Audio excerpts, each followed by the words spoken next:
Bom dia a todos. Hoje nós iremos dar início falando um pouquinho sobre o perfil de Moisés, que não deu para nós falar anteriormente. É pouca coisa, mas é interessante, tá? Você percebeu que regras, regulamentações e leis muitas vezes evidenciam a tendência humana de perguntar: mas por quê? Por que tudo isso, né? Às vezes o Senhor indica as razões que estão por trás das leis, como se observa próximo ao final do Levítico 15. Ali Deus diz que deu ao povo várias leis cerimoniais, a fim de separar os filhos de Israel das suas impurezas, para que não morram nelas, ao contaminarem o meu tabernáculo que está no meio deles. Levítico 15, 31. Pode nos parecer estranho que Deus tenha demonstrado tal preocupação para com a pureza pessoal, né? Mas isso poderia ser devido ao fato de Deus saber algo, né, que nós não sabemos. Então Deus se preocupava com o povo e se preocupava com a sua conduta também, tá? Quem não prestou bem atenção, eu estou recapitulando um pouco do que nós falamos, né? Muitas vezes, alguns sinais acompanham o chamado de Deus de uma pessoa, a vocação ministerial. Isso aí também está em Romanos 1,14. Sugere alguns desses sinais. Primeiro, estou ansioso, senso de compaixão e urgência para alcançar pessoas. Segundo, sou obrigado, sentimento do que não se pode fazer nada senão vocacionalmente. Se você é obrigado a fazer alguma coisa, sente obrigado, você não tem vocação para fazer aquilo, porque você não sente prazer em fazer, né? Terceiro, não me envergonho. Convicção de fazer o que os outros podem considerar ilógico. Você tem vontade de trabalhar para Deus, você simplesmente arregaça a manga e vai em frente, confia. E mesmo assim, vale também para o seu serviço. A ordenação. A palavra ordenar vem de um termo latino que significa colocar em ordem, arranjar, arrumar, designar ou regulamentar. Ordenar alguém significa designar oficialmente uma pessoa para um ofício e regulamentar as suas atividades ministeriais. A verdadeira ordenação não procede ao ministério, mas segue-o. Somente depois que uma pessoa exerce clara influência espiritual, habilitada pelo Espírito Santo, está pronto para ser ordenado por humanos. Deus chama e pessoas confirmam o chamado através da ordenação. Vamos ver isso, né? Nadab e Abiú transgrediram a lei da base sólida, de que nós acabamos de ler a lei, né? Está em Levítico 10, 1, 2. Deus não fecha os olhos quando líderes chamados por ele desconsideram seus mandamentos. Quando Nadab e Abiú transgrediram as leis de Deus, nunca mais se recuperaram. Nunca mais se recuperaram. Deus os executou imediatamente. Parece severo, né? Considere o seguinte: qualquer movimento nos estágios iniciais estabelece um padrão de operação. Se Deus permitisse leviandade no começo, as coisas certamente ficariam piores. Eles não queriam mudança, né? Deus conhecia o coração deles. O mesmo princípio foi exercido na igreja primitiva, quando Deus tomou a vida de Ananias e Safira. Você sabe por quê, né? Porque eles estavam mentindo, né? Atos 5:1. Nadab e Abiú transgrediram a lei da base sólida. Como sacerdotes santos e líderes de confiança, esperava-se que servisse de modelo de obediência para o povo. Deus não podia permitir nem mesmo o mais leve desvio de conduta, o menor ato dissidente, porque isso daria permissão a outras para fazer a mesma coisa, né? Por isso que existia a lei. Qual foi o pecado daqueles líderes? Primeiro, independência, agiram presunçosamente à parte da liderança de Deus. Segundo, impaciência, não esperava pela orientação do Senhor, agia ao seu modo. Terceiro, ignorância, agiram sem saber o que Deus queria. Quarto, ilegalidade, agiram contrário ao mandamento de Deus. Quinto, impulsividade, fizeram o que queriam, impulsionado pelo ego, não por submissão. Sexto, insensibilidade, não der atenção às instruções de Deus. Olha como é sério essas coisas. Pessoas agir da cabeça deles, achando que está fazendo bem, que é o máximo, muda as leis, transgride e acha que vai ficar por isso mesmo. Não vai ficar por isso mesmo, viu, gente? Perfil de liderança de Arão, né? Vamos ver como que Arão era, né? Como muitos outros líderes no decorrer dessa história que nós estamos vendo e tem na Bíblia, Arão, ele recebeu um chamado divino. Deus escolheu Arão e seus filhos para servirem como sacerdote de Israel e encarregou-o para executarem os rituais e sacrifícios em favor, né, de todos os israelitas. As escrituras fornecem detalhes minuciosos sobre a ordenação e o chamado dos mesmos. A conduta deles devia ser irrepreensível, e Deus deixou muito claro que, em falhando no cumprimento das orientações, né, estabelecidas, resultaria em morte. Quando Deus fala, Deus cumpre.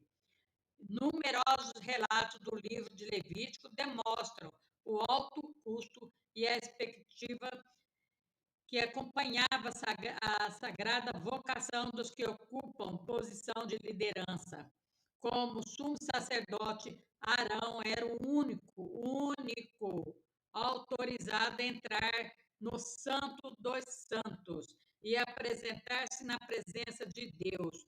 O Senhor separou Arão para essa obra sagrada. Apesar da sua honrosa vocação, Arão lutou com a sua autoridade e mais tarde aderiu aos desejos depravados, né? Ele falhou num ponto crucial e conduziu Israel num culto pagão, uma abominação que resultou na morte de muitos israelitas. Arão tinha sido separado para o serviço de Deus, mas decidiu viver e conduzir-se de outra maneira totalmente diferente daquilo a que Deus tinha ordenado. E com isso ele pagou com a morte. Falhas de um líder, agora hoje em dia, se um líder falhar, claro que ele não vai pagar com a morte, mas ele vai perder o cargo, vai perder tudo, né? Falhas de um líder, geralmente, resultam em consequências muito mais sérias do que a queda de uma pessoa que não é líder. No dia em que Arão falhou, caíram, morreram do povo uns 3.000 homens. Olha só, no dia em que Arão falhou, morreram 3.000 homens. Quanto aos líderes falham, os seguidores pagam preço. Isso aí serve também para os nossos dias, para aqueles que estão no comando da nação, né? Se eles fazem as coisas erradas, quem sofre é o quê? É o povo. Arão, o chamado de Deus, a confirmação do povo, está em Levítico 8, 1, 36. Arão, gente, recebeu sua ordenação para o sacerdócio em Levítico. Naquele tempo, o povo já o havia reorganizado como seu líder, mas agora Deus lhe dá o chamado divino. O Senhor instruiu Arão para usar certos mantos e acessórios. para servir de símbolos externos para o seu chamado interno. Para um líder, né? O chamado de Deus torna-se um fundamento pessoal para o seu ministério, um ponto de revelação. Ninguém deve assumir uma posição espiritual sem um chamado divino. O chamado de Deus é o primeiro passo para todas as pessoas que desejam a posição de liderança espiritual. Vocês lembram daquela na Bíblia, aquela história das pessoas que achou que podia expulsar demônio e saíram? E foram lá orar e expulsar os demônios, levaram uma surra tão grande, né, dos espíritos malignos que voltaram para trás. E o espírito ainda falou para ele: Paulo, eu sei quem ele é, mas vocês eu não os conheço. Quer dizer que eles não tinham chamado nenhum. Eles foram por conta própria e apanharam muito. O chamado. Todo chamado contém dois componentes, um interno e um externo. A mão de Deus sobre a pessoa provê o componente interno. Através desse, a pessoa reconhece que se espera que ela ocupe uma posição de liderança. E o componente externo, o que vem a ser isso? Esse vem quando outros confirmam que a mão de Deus, de fato, repousa sobre essa pessoa. Somente Deus pode ungir uma pessoa para liderar e ministrar organizações se muito apenas reconhece e concorda com a unção divina. A autoridade de um líder espiritual vem de Deus, não de homem. Tá? Os homens não vai te capacitar para você curar, libertar, nem nada, é só Deus. A palavra autorizar é derivada da palavra latina, que significa aumentar ou crescer. Frank Damaso nos lembra que a palavra autorizar sugere o significado espiritual de um construtor de edificações espiritual ou criador de famílias espirituais, uma pessoa que realiza ações espirituais, né? E aí você viu como que é, né? O que vem a ser, isso nós já sabemos, né? Agora vamos ver como se dá. Por exemplo, Neemias. Nós já lemos e relemos várias vezes Neemias. Neemias, ele foi um grande líder, nós já sabemos. Ele fez o que? Ele planejou a reconstrução do muro. Neemias desenvolveu planos de longo prazo para reconstruir os muros de Jerusalém. Ele visualizou o projeto, ele já até imaginava como ia ficar na mente dele. E então ele planejou a construção. Os israelitas completaram a obra em 52 dias. Davi também planejou. Davi fez planos de longo prazo para construir o templo. Deus não permitiu que ele o construísse, né? Mas Davi fez todo o planejamento e providenciou os materiais de construção para que a obra fosse realizada.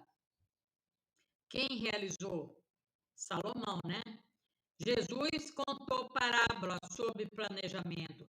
Jesus falou muitas vezes sobre a necessidade de planejarmos. Está em Mateus, Lucas, né? Você planeja bem, você consegue planejar o que você quer para a sua vida, você consegue visualizar aquilo acontecendo.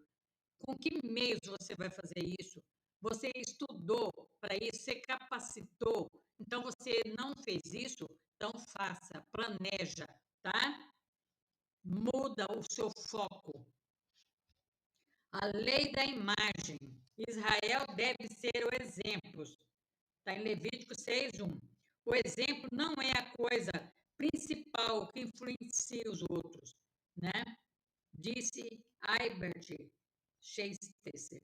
E aí é a única coisa, em Levítico 6:10, oferece instruções detalhadamente sobre como os líderes devem implementar, como devem ser ordenados, como devem viver em plena obediência. Por que tudo isso? Porque o exemplo é o instrumento mais importante que um líder possui. Pessoas fazem o que pessoa, as pessoas fazem o que outros vê. Observe alguma das áreas que os sacerdotes de Deus devia servir de modelo para os outros. Primeiro, estilo de vida moral e ética. Segundo, aparência adequada para aquilo que você vai fazer, né? Terceiro, consciência pura. Quarto, excelência no cumprimento dos deveres.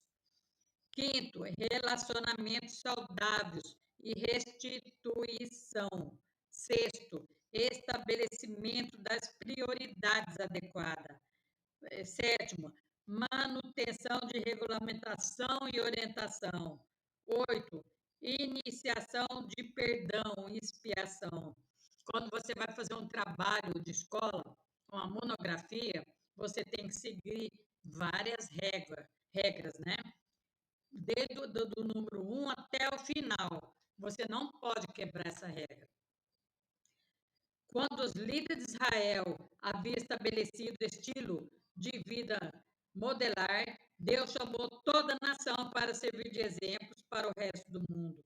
Os hebreus deviam modelar comportamentos piedosos para outras nações. Eu vou ver mais um pedacinho, né?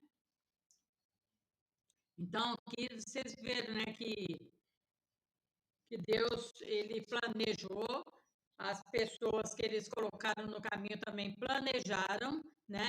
E tem que ter planejamento detalhado de tudo aquilo que você vai fazer, as pessoas que vão trabalhar com você, como vai se dar isso, se você tem verba suficiente, se você não tem, aonde você vai arrumar, e tudo isso tem que ser descrito, tá? Para não sair fora, não virar uma bola de neve e não conseguir realizar. Tá bom? Vamos orar então. Vocês entenderam, né? Que Deus fala de planejamento várias vezes na Bíblia. Não é invenção minha. Então vamos orar a Deus. Antes, nós vamos fazer uma pequena oração do Salmo, tá? É breve, viu, gente? Não é coisas compridas. Nós vamos ler Salmo 36. Em ti está a fonte de vida. No coração do ímpio fala o pecado. Temor a Deus não existe para ele, pois ilude-se consigo mesmo em procurar sua culpa e detestá-la. Suas palavras são maldade e engano. Deixou de entender e de fazer o bem. Trama no seu leito a maldade. Obstina-se no caminho que não serve. Não quer rejeitar o mal. Senhor, tua bondade chega até o céu, tua fidelidade até as nuvens, tua justiça é como os montes mais altos, teus juízes como o grande abismo. Tu salva homens e animais, Senhor. Como é preciosa a tua graça, ó Deus. Os homens se refugiam à sombra das tuas asas. Saciam-se da abundância da tua casa, da torrente das tuas delícias, lhes dá de beber, pois em ti está a fonte da vida, e a tua luz vimos a luz. Concede sempre a tua graça a quem te conhece, e a tua justiça aos retos de coração. Não deixes que me alcance o pé dos soberbos, não me faças fugir à mão dos ímpios. Caíram os que cometeram pecado, abatidos, não pode reerguer-se. Então a gente tem que confiar plenamente em Deus, né? E saber que nós estamos seguros na sombra de Deus, né? Vamos fazer mais uma breve oração. Meu Deus Todo-Poderoso, agradecemos por esse estudo bíblico, Senhor, que acabamos de ver agora, de estudar, Senhor. Eu peço a Ti que abençoe a cada um que está acompanhando esse estudo bíblico, que o Senhor vai abrindo o coração deles, Senhor, que o Senhor vai ajudando eles, meu Pai, a abrir o seu próprio negócio, Senhor, que o Senhor quebra toda a maldição, o jugo hereditário, toda palavra contrária contra esse projeto que essa pessoa tem, Senhor, que ele possa vir a crescer, Senhor amado. Vai fazendo justiça, meu Pai. Abençoe grandemente, desde os artesãos até as grandes empresas, médias empresas, pequenas empresas. Faça um mover muito grande nesse meio empresarial, Senhor.